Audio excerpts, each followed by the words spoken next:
भीड़ भाड़ वाला चांदनी चौक बाजार। लोग अपनी जान बचाने के लिए इधर उधर भाग रहे थे। अग्निशपथ कैप्टन जॉर्डन के शरीर से इतनी गर्मी निकल रही थी कि आसपास की हवा धुंधली हो गई थी। उसने दहाड़ते हुए अर्जुन की ओर अपनी मुट्ठी चलाई। अर्जुन ने अपनी सुपर स्पीड का इस्तेमाल किया और 1 सेकंड के 1000वें हिस्से में पीछे हट गया। अग्निशपथ बोला, भागना बंद करो अर्जुन, तुम्हारी शक्ति तुम्हें बचा नहीं पाएगी। उसने अपने दाहिने हाथ से आग की एक लपट अर्जुन की ओर छोड़ी। अर्जुन ने अपनी हरी ऊर्जा को एक ढाल के रूप में फैलाया। जैसे ही आग हरी ढाल से टकराई, वो बुझने के बजाय एक ठंडी ऊर्जा में बदल गई। अर्जुन, ये शिकारी केवल शारीरिक शक्ति का उपयोग नहीं कर रहा, इसके भीतर रक्त बीज का शुद्ध संस्करण है। हमें इसे हराने के लिए इसके तापमान को नियंत्रित करना होगा। छाया ने दिमाग में विश्लेषण किया। इसी बीच भूमिगत ठिकाने में अरिजीत सेन पागलों की तरह कीबोर्ड पर उंगलियां चला रहा था। वो ड्रोन के जरिए लड़ाई देख रहा था। अरिजीत माइक्रोफोन के जरिए बोला, अर्जुन, मुझे डेटा कोर के नंबर 1 के बारे में जानकारी मिल गई है। वो बाजार से केवल 2 गलियों की दूरी पर है। उसका नाम है ईशान। वो एक छोटा सा गैजेट रिपेयरिंग शॉप चलाता है। अर्जुन बोला, क्या वो खतरे में है? अग्निशपथ उसे महसूस कर सकता है। अरिजीत बोला, नहीं, ईशान का जीन अभी सुप्त है, डॉर्मेंट है। उसे जगाने के लिए तुम्हारी ऊर्जा के स्पर्श की जरूरत है। अगर तुमने उसे जगा दिया तो शायद तुम्हें इस शिकारी से निपटने में मदद मिले। अर्जुन ने एक साहसी फैसला लिया। उसने अग्निशपथ को अपनी ओर और तेजी से आकर्षित किया और बाजार की तंग गलियों से होता हुआ ईशान की दुकान की ओर भागने लगा। अग्निशपथ ने अर्जुन का पीछा करते हुए दुकानों के बोर्ड और बिजली के खंभों को उखाड़ना शुरू कर दिया। सैम ने मुझे आदेश दिया है, जो भी तुम्हारे पास आएगा वो मारा जाएगा, जॉर्डन चिल्लाया। अर्जुन एक छोटी सी दुकान के सामने रुका, जिस पर लिखा था ईशान इलेक्ट्रॉनिक्स। अंदर एक दुबला पतला लड़का लगभग 18 साल का अपनी मेज के नीचे छिपा हुआ था। जैसे ही अग्निशपथ दुकान की छत फाड़कर अंदर घुसने वाला था, अर्जुन ने उसे बीच हवा में अपनी टेलीकाइनेसिस से पकड़ लिया। अर्जुन बोला, ईशान, मेरी ओर देखो, डरो मत। अर्जुन ने अपना हाथ ईशान की ओर बढ़ाया। उसके हाथों से निकल रही हरी ऊर्जा ईशान के शरीर में समाने लगी।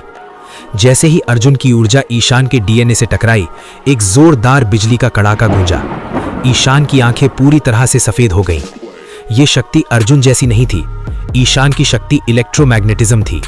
अग्निशपथ ने अर्जुन पर हमला करने के लिए अपनी आग बटोरी, लेकिन तभी ईशान ने अपना हाथ हवा में उठाया। ईशान बोला, मेरी दुकान में कोई आग नहीं चलेगी। अचानक पूरी गली के धातु के सामान और बिजली के तार हवा में नाचने लगे।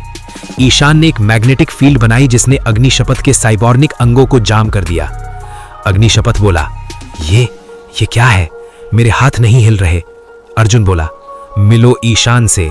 सैम की सूची का नंबर 1, जिसे तुमने खत्म करने की कोशिश की, वही तुम्हारा अंत बनेगा। अर्जुन और ईशान ने मिलकर एक संयुक्त हमला किया। अर्जुन ने अपनी टेलीकाइनेसिस से अग्निशपथ को स्थिर रखा और ईशान ने एक शक्तिशाली ईएमपी छोड़ा। बूम! अग्निशपथ के शरीर में लगे सभी साइबॉर्निक इम्प्लांट्स और रक्त बीज इंजेक्टर फटने लगे। वो कमजोर होकर जमीन पर गिर पड़ा। उसकी लाल आंखें वापस सामान्य हो गईं और वो बेहोश हो गया। अर्जुन हाफ रहा था।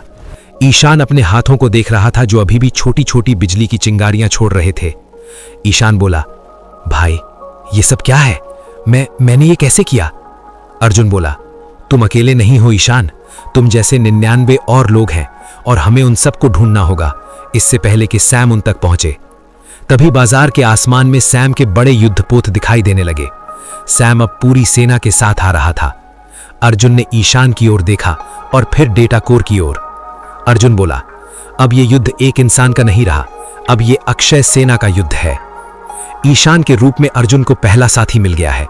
चांदनी चौक का आसमान अब काला पड़ चुका था, लेकिन बादलों की वजह से नहीं, बल्कि जनरल सैम के विशाल फ्लोटिंग फोर्ट्रेस की वजह से।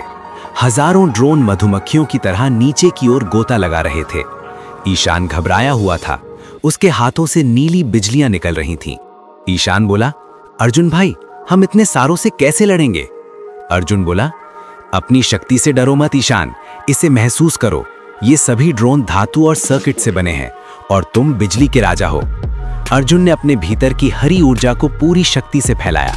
उसने अपनी टेलीकाइनेसिस का उपयोग करके जमीन से मलबे को उठाया और उसे एक सुरक्षा कवच की तरह बाजार के निर्दोष लोगों के चारों ओर तैनात कर दिया। फ्लोटिंग फोर्ट्रेस के कंट्रोल रूम में सैम खड़ा था। उसका आधा चेहरा अब पूरी तरह से मशीन बन चुका था। सैम बोला, अंकिता, प्रोजेक्ट विलोपन सक्रिय करो।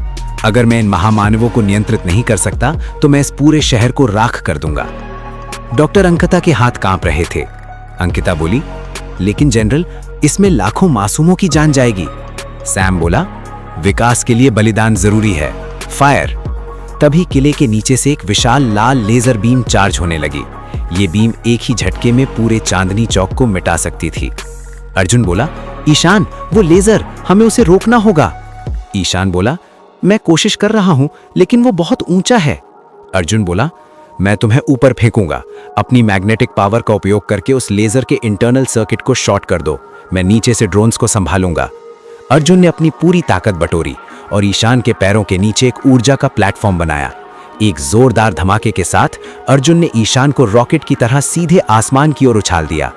ईशान हवा में उड़ते हुए चिल्लाया। जैसे ही वो किले के करीब पहुंचा, उसने हवा में मौजूद इलेक्ट्रोमैग्नेटिक तरंगों को पकड़ा और लेजर गन के मुहाने पर चिपक गया। ईशान बोला, अब मेरा खेल देखो लोहे के डिब्बे।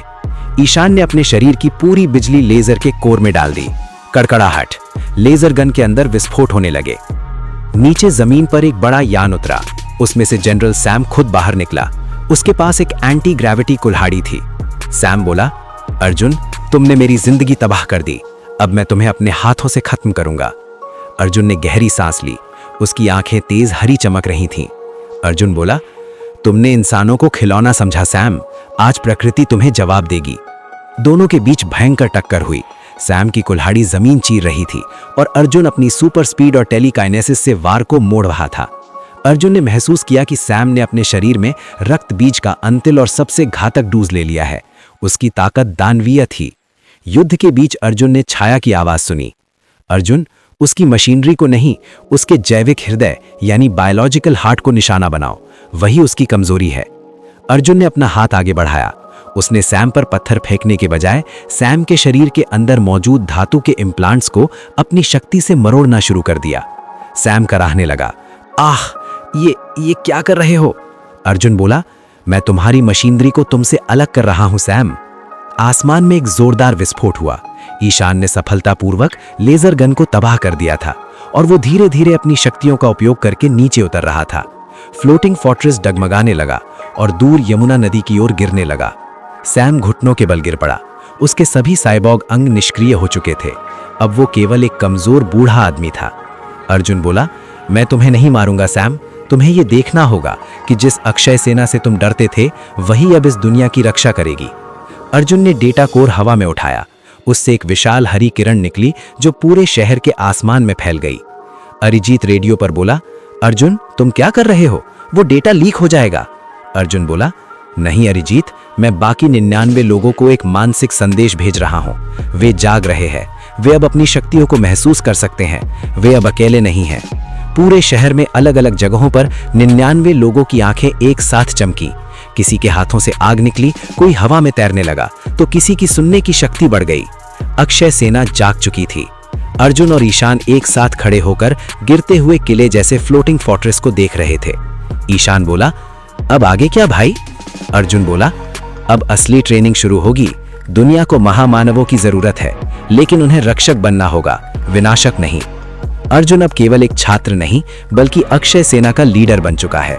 सैम हार चुका है, लेकिन क्या वो चुप बैठेगा? और अरिजीत सेन की मंशा क्या है? क्या अर्जुन सभी 100 महामानवों को रक्षक बना पाएगा? जानने के लिए देखिए अगला एपिसोड। इस स्टोरी को पूरा देखने के लिए चैनल को सब्सक्राइब करें।